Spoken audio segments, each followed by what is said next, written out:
Hello. So today we're going to talk about day one of getting a camera, a video camera or a Canon EOS or something, and we want to take some photos or video clips. Okay, so let's start at the beginning. I've been to a shop, I bought a camera, I've got home, my cat's doing something silly on the floor, I've recorded my cat for 10 seconds or 20 seconds, I've looked back at the footage on my camera, I like it, I put it onto my computer, I then look again, and then it looks rough.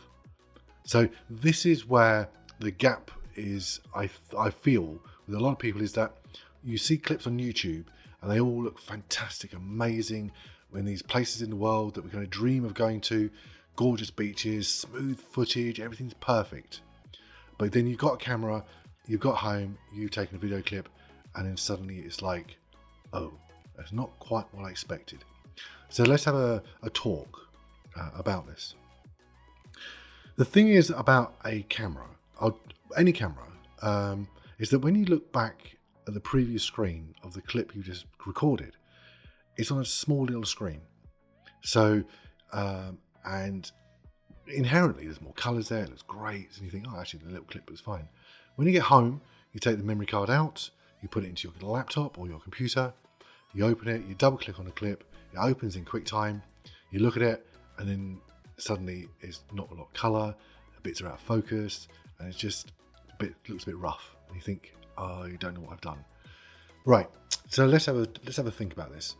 Often on YouTube we see clips and they're all perfect in perfect places, and everybody's perfect and everything's perfect all the time. But that's not the reality of what's behind it. So these clips that these guys have got in the first place have to be processed. Something has to be done to them to clean them up and make them presentable.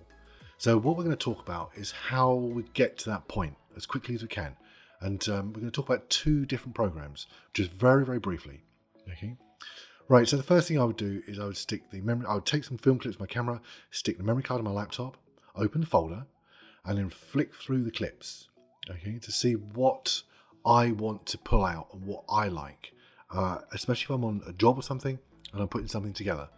So this is how we go forward with it. So earlier on this afternoon in daylight, I went over into the garden. I did a few clips and I created a folder on my desktop and put the clips into the folder. There's nothing special about these clips. They're all they're handheld with a gimbal, and just anything I could point the camera at. And I've opened them all and looked at them all, and they all look just plain, nothing special about them. So what I'm going to do is, this program you can see on the screen at the moment is Davinci Resolve. Now Davinci Resolve is free, and it's made by Blackmagic, who make all these really amazing cameras. People will often ask, why is it free? Well, if you get into Blackmagic and you become good at making film clips and stuff, then you may be looking at buying Blackmagic cameras and equipment, and their equipment is second to none. It's fantastic. So this is the folder I've created. Okay, now I want to preview some of these clips. Okay, so I've literally just copied these clips from the memory card to a folder on my desktop. Nothing more than that. This is the raw stuff straight from my camera this afternoon. Okay, so I'm going to drag the folder into, let it catch up, into the media pool here in the top left hand corner. I'll let it do its stuff. Notice on the bottom of these icons here is the second one on the line that's selected, okay, which says cut. Okay. Now if I double click on one of these clips, in fact if I drag the mouse over it, I get a tiny little preview here, so I can see which one. I think that was quite nice. So I can just drag it over. So let's have a look at this one here. So this is the actual raw clip from the camera. So I've just walked along some grass and then lifted it up in the air. Okay. Now if you notice at the beginning, there's that bit where I pressed record. And at the end is that bit where I press stop recording. So there's a bit in the middle. So probably about, say from me, I don't know, maybe here. No. I don't know, maybe something like this. So we go round the corner. This is like cat's eye view maybe. Okay, so I'm just going to press I and then press O here. A nice short little clip. Okay, and then drag it down to timeline. So the purpose of this recording is not to show you how to use Davinci Resolve, but just show you how a process evolves, that when you take the clip off your camera, how you would process it and get to a point where you go, oh, I like my clip. So more than saying, we're going to mess around with RGB, we're going to mess around with this or whatever. We're not. We're just going to do the real basic stuff with this clip. Okay. So if I click on the edit tab, I've got a sound with this. My camera decided to record some sound. So I'll just press delete, get rid of this.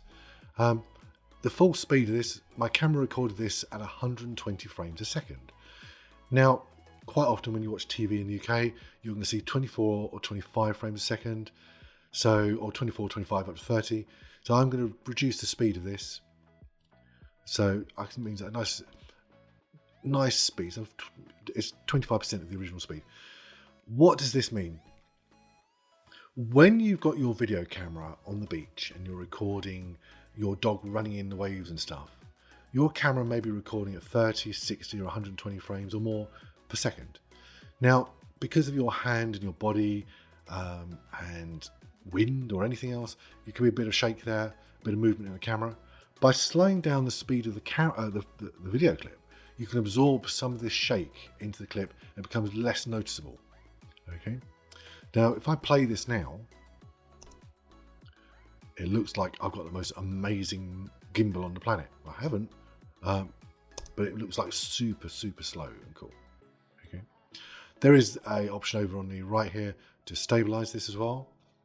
So I can clean up, I can slow the speed down in the clip, I can stabilize it using the inbuilt stabilization in Davinci Resolve. Okay, it doesn't take too long to do this. Okay, so now it's even smoother. Pretty sure that's not what my cat sees.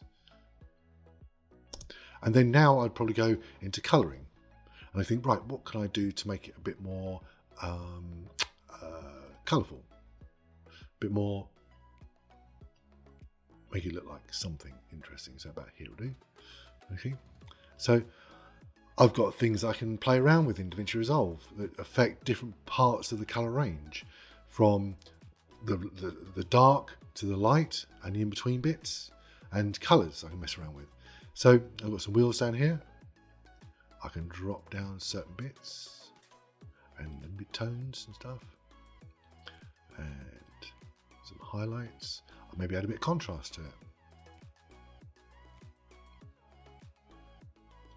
Okay. Down the bottom here, I've got some saturation. So I might want a saturation is a bit more colour. So the contrast took a while to catch up with me. Let's go back a bit. Okay. So I've got a saturation here, or I've got a colour boost. So let's try colour boost, see what it does. Oh, lots of green here. So you can see how already the clip is taking on a different view. Just by doing a few things, just correcting some of the colours, making it more natural to what I see outside. Now, the other thing which I think maybe is useful to note is that quite often we have, like Lightroom, Adobe Lightroom has a thing called presets, which affects the colours. So it can alter the colours slightly to make them more maybe a film style effect, or black and white, or different sepia, different browns and all sorts of things. They can alter things that are in the image. So what we can do is we could maybe we could do the same here. So this is not a lesson on how to do this. This is literally just going into talking about what we can do to a film clip that makes it different. There you go. There's a black and white version here. Or we've got this one here. Oh, that's too much contrast. So let's try this one here. This is called Faded 47, one of my favourites. Okay, so now we've applied a preset to it. Well, then it's like, but the preset's too strong. Well, then we have to reduce how much the preset applies to it. So we can go back a little bit, find a greater range, and we could reduce the amount of the preset, the effect. So you can see how, from a video clip just on my camera in the garden this afternoon, okay, we've managed to get something that's a hell of a lot smoother. We've changed some colours and just in the garden, just nice and smooth. Now this applies to Davinci Resolve, a free version. Exactly the same, obviously the technique's different, would apply to Adobe Premiere. Okay, I'm going to keep this a bit shorter for this video. So I can click on New Project. So I've got, I can maybe choose a location, and on my desktop I have created a folder called Desktop. This one here, choose this one here. Okay, so this is the folder where it's going to be the project location. Okay, so this is on project's desktop. So, and the folder is called Y. And I think the clip I wanted was this one here. And I can click on Create. Okay, I'll just resize this screen.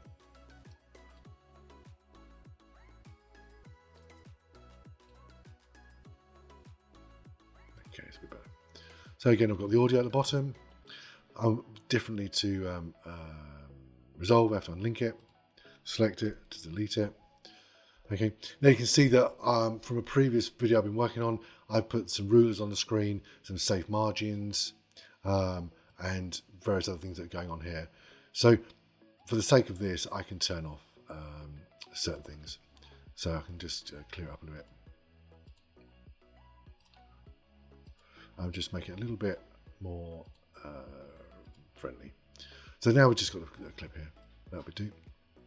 So again, goes through here. Okay. So we said we're going to change the speed. So for Adobe Premiere, we actually type in 25%. I just resize it down a bit so we can see it. Okay. So now if I play it, it looks nice and smooth.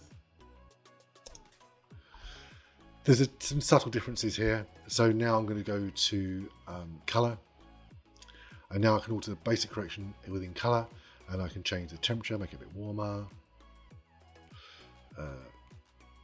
maybe a bit less exposure, put some blanks in there, stand out a little bit, reduce the white slightly, and tiny bit of contrast.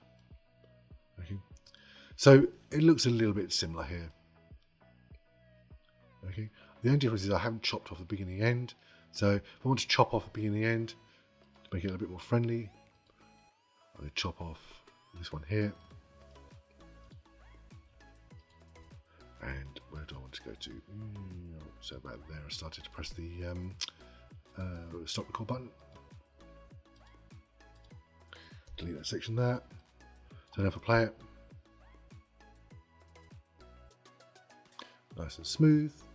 If only you could film with that normal speed that smoothly.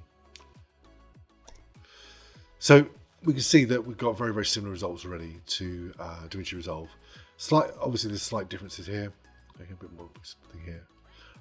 The LUT, the preset, which we in video world we call it a LUT, which we're going to apply to this. It's actually done through Creative for this one here. So I've got a bunch here. There's fader 47.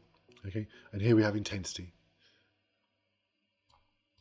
So if I press this tilt slash, we can see that I've got 1/4 quality here. So let's have a... Okay.